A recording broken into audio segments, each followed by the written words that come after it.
Assalamualaikum warahmatullahi wabarakatuh. Perkenalkan, nama saya Ahmad Kanjul Fikri, NIM 18021110070.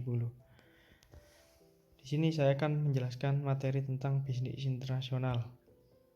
Yang pertama, definisi. Menurut John Daniel, bisnis internasional adalah suatu kesatuan yang terdiri dari segala bentuk transaksi komersial yang dilakukan oleh dua negara atau lebih.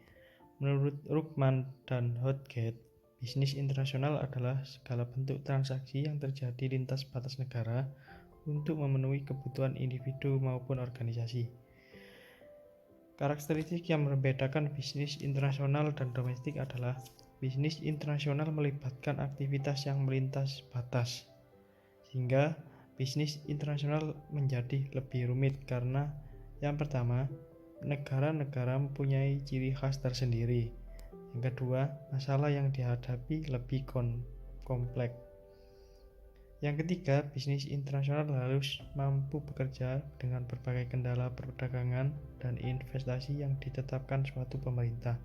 Dan yang terakhir, transaksi internasional melibatkan perubahan mata uang. Selanjutnya adalah tipe-tipe bisnis internasional. Yang pertama ada foreign trade. Jenis inilah yang seringkali dilakukan oleh berbagai negara besar. Jenis foreign trade ini yaitu merupakan aktivitas ekspor atau impor barang.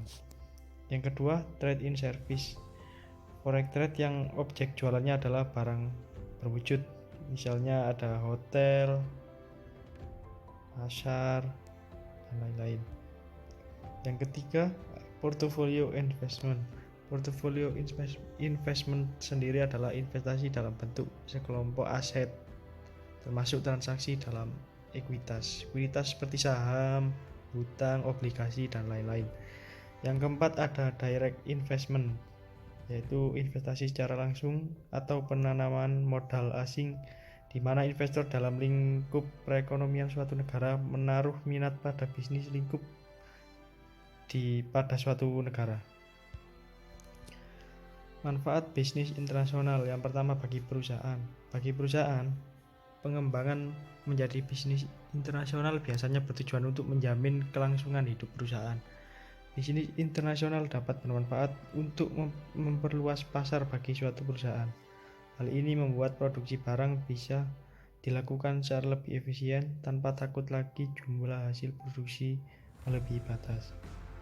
Yang kedua, manfaat bisnis internasional bagi negara. Selain untuk mengembangkan pasar dan memperpanjang umur perusahaan, bisnis internasional juga dapat berperan untuk membangun ekonomi suatu negara. Bisnis internasional adalah pelaku dalam perdagangan internasional. Oleh karena itu, bisnis yang terlibat dalam perdagangan internasional menjadi aspek penting dalam pertumbuhan ekonomi suatu negara.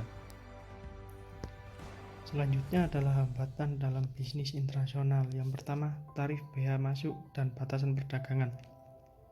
Tarif ini merupakan pajak yang dikenakan setiap barang yang diperdagangkan untuk keluar masuk ke dalam negeri, baik barang impor maupun ekspor. Yang kedua, perbedaan bahasa dan kultural. Bahasa merupakan alat komunikasi yang vital untuk menjalin relasi dan kerjasama di negara lain, baik secara lisan maupun tertulis. Hal ini tentu menghambat kelancaran bisnis internasional.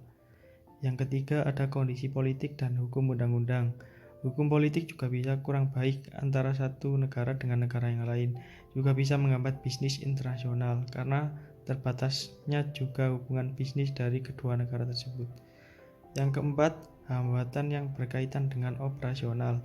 Hal ini mencakup masalah operasional seperti transportasi atau pengangkutan barang, peraturan atau kebijakan negara lain, dan perbedaan tingkat harga upah.